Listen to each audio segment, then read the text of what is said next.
Caviar is one of the most expensive foods in the world.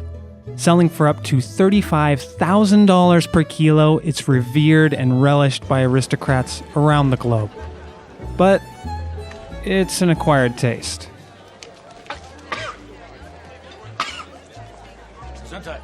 Turns out caviar wasn't always so valuable. In the 19th century, sturgeon species in the US were so common that there were accounts of caviar being offered in saloons for free, like bar nuts. In Europe, fishermen were feeding the eggs to their pigs, or just leaving them on the beach to spoil.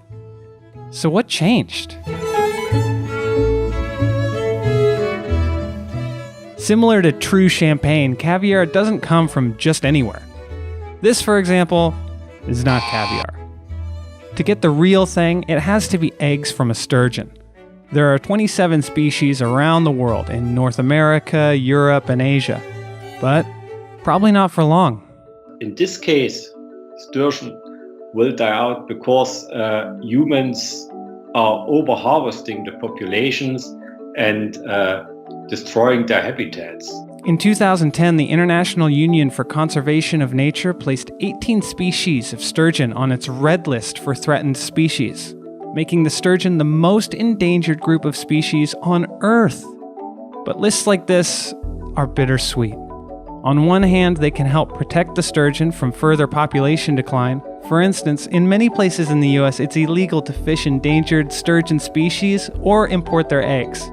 On the other hand, the more rare caviar becomes, the more we can't get enough of it.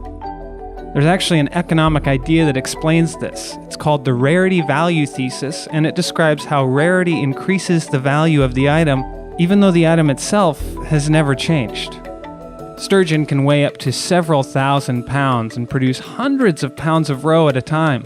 The world record belongs to a beluga sturgeon that weighed 2,520 pounds and yielded 900 pounds of roe. Today, she'd be worth about $500,000. It wasn't until around the 20th century when these freshwater fish and their eggs became a rare commodity. Pollution poisoned their waters, and dams blocked their spawning grounds upstream. They had nowhere to reproduce and continued to be overfished for their meat and roe. On top of that, it takes 8 to 20 years for a female to sexually mature, depending on the species. She can produce millions of eggs at a time, but the odds are that only one will survive to adulthood. In the end, the sturgeon population just couldn't keep up with that demand, and their coveted eggs became the jewels of the luxury food scene. Today, caviar imports and exports are closely regulated in the US, which is partly why it's so expensive. Every single egg, every one of these eggs is taken off by hand. Now remember, we're dealing with a raw seafood endangered species. So it's basically like eating and dealing with, edible elephant tusks. It is that heavily regulated. And that's why today, the majority of caviar comes from sturgeon farms. Little did I know that by 2011, all wild caviar would become illegal on the planet. When I started, there were 6 farms in the world raising sturgeon and only 2 producing caviar in the world. And that was in 2004. Now there's 2,000 farms around the world.